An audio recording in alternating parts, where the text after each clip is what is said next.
Kolibri adalah burung kecil dengan panjang 6,4 cm dan berwarna cerah yang sebagian besar hidup di Amerika Utara dan Amerika Selatan.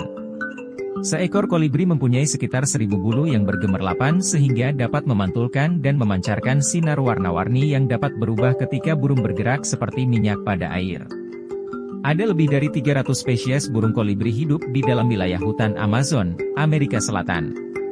Sedangkan kolibri jenis Lord-Billet, Ensifera ensifera hidup di bagian barat hutan pegunungan Andes. Analisis 284 dari 338 spesies kolibri yang dikenal di dunia, menunjukkan diversifikasi cepat dari 22 juta tahun yang lalu. 5. Kolibri terbagi dalam 9 klade utama, Topazes, Hermits, Mangoes, Brilliants, Coquetes, Patagona, Mountain Gems, Bs, dan Emeralds, yang mendefinisikan hubungan mereka dengan tanaman berbunga nektar dan burung-burung yang terus menyebar ke wilayah geografis baru. 5. Sementara semua kolibri bergantung pada nektar bunga untuk bahan bakar metabolisme tinggi dan terbang melayang.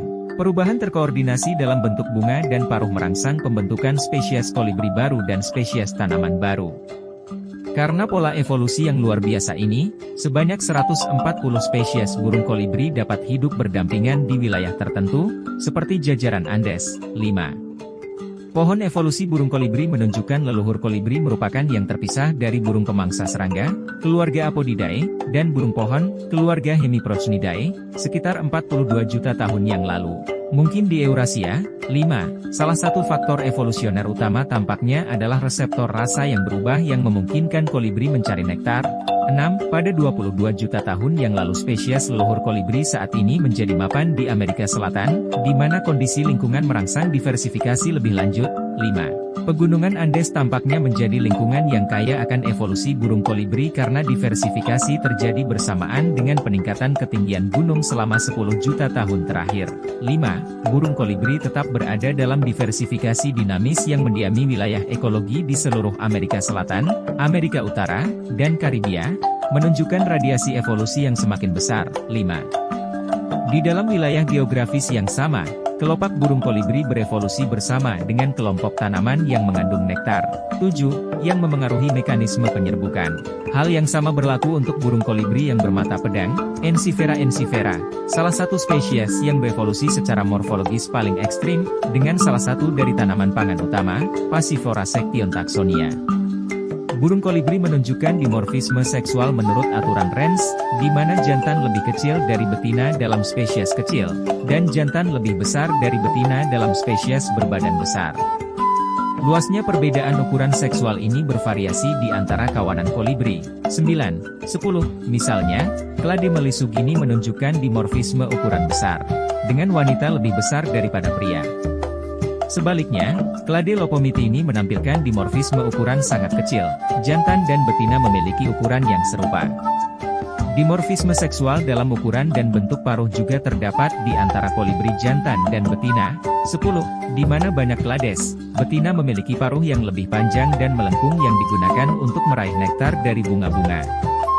Untuk jantan dan betina dengan ukuran yang sama, betina cenderung memiliki paruh yang lebih besar. 10. Ukuran seksual dan perbedaan paruh cenderung berevolusi karena kendala yang dipaksakan oleh kolibri jantan untuk melakukan manuver udara yang kompleks guna menarik perhatian betina. Jantan cenderung lebih kecil dari betina, memungkinkan konservasi energi untuk mencari makan secara kompetitif. Dengan demikian, seleksi seksual mendukung kolibri jantan yang lebih kecil. Burung kolibri betina cenderung lebih besar, yang artinya membutuhkan lebih banyak energi. Dengan paruh lebih panjang yang memungkinkan jangkauan yang lebih efektif ke celah-celah bunga tinggi untuk mencari nektar. Betina lebih baik dalam mencari makan, mendapatkan nektar bunga, dan mendukung kebutuhan energi dengan ukuran tubuh yang lebih besar. 11. Seleksi terarah karenanya akan mendukung burung kolibri yang lebih besar dalam hal memperoleh makanan. 9.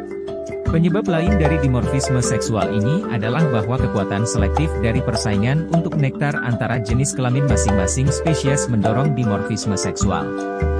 Bergantung pada jenis kelamin yang memiliki wilayah dalam spesies tersebut, menguntungkan bagi jenis kelamin yang lain untuk memiliki paruh yang lebih panjang dan dapat memakan berbagai jenis bunga, sehingga mengurangi persaingan antar spesies. 11.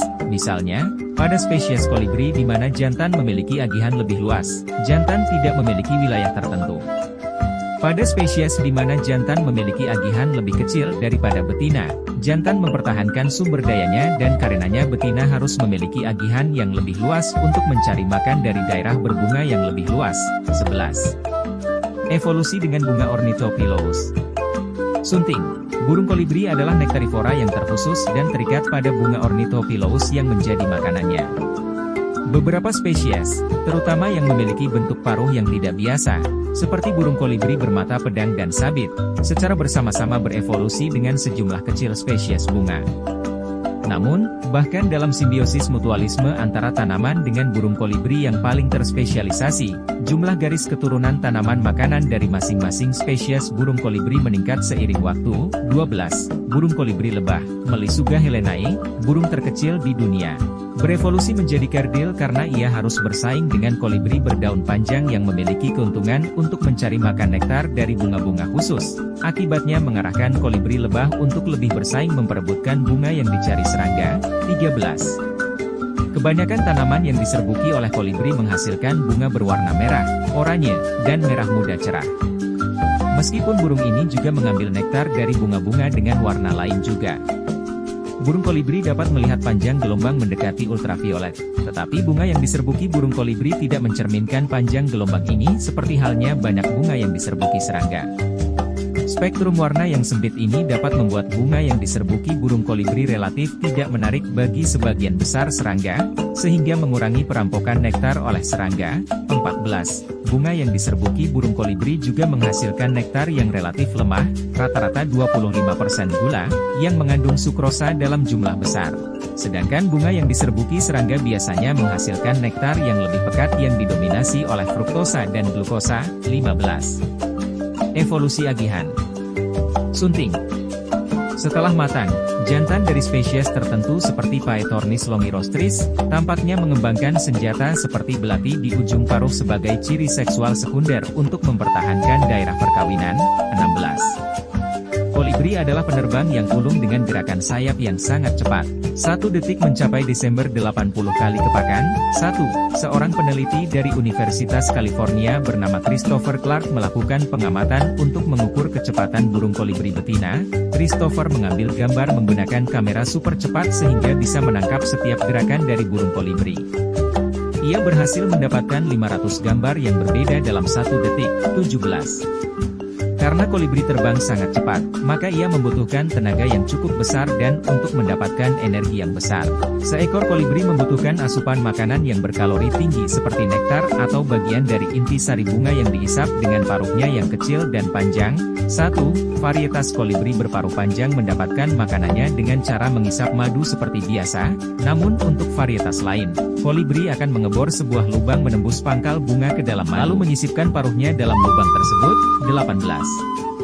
Cara kolibri yang seperti itu juga dapat membantu bunga untuk penyerbukan silang, karena biasanya serbuk sari akan terbawa pada kepala atau paruh kolibri dan kemudian berpindah dari satu bunga ke bunga yang lain. 18. Susu kental manis tidak boleh diberikan kepada burung kolibri karena mengandung minyak nabati, maltodextrin yang merupakan zat pengental, perasa buatan dan susu mamalia. Beberapa susu kental manis mungkin mengandung pengawet, pemanis buatan dan pewarna makanan yang sangat berbahaya bagi kesehatan burung kolibri. 19. Suara burung kolibri jarang terdengar, hal ini karena suara merupakan bunyi dengungan yang dibuat oleh sayapnya. 20. Selama musim perkawinan, kebanyakan jenis jantannya menyatakan perasaan dengan kicauan gembira seraya terbang mondar, mandir di depan sang betina. Beberapa jenisnya bahkan mempunyai nyanyian merdu dengan kekuatan yang menakjubkan. 18.